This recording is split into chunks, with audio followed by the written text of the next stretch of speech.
Semalam Doktor Mu ada jumpa seorang isteri lah.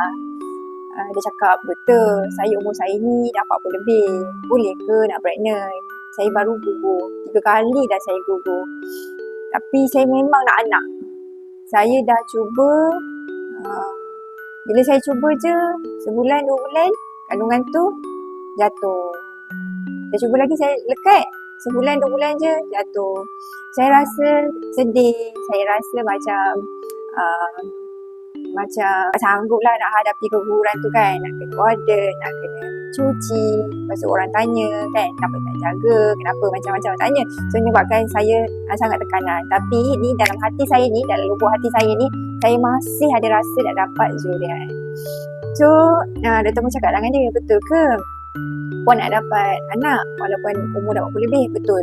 So kalau betul-betul nak, kita buat sama-sama, isteri dengan suami buat sama-sama, get ready 3 bulan sebelum pregnant.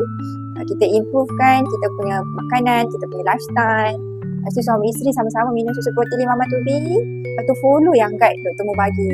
InsyaAllah dalam sebulan hingga 3 bulan ni dapatlah cahaya mata. Habis je dia jumpa Dr. Mu kan. Terima kasihlah Dr. Mu bagi pengharapan kat saya, tolong support saya. Saya rasa bersemangat sangat nak dapat anak kali ni. Dapat seorang lagi pun dah syukur Alhamdulillah. Sebab dia dah ada anak, dah 2 orang, dah besar-besar lah, dah sekolah menengah.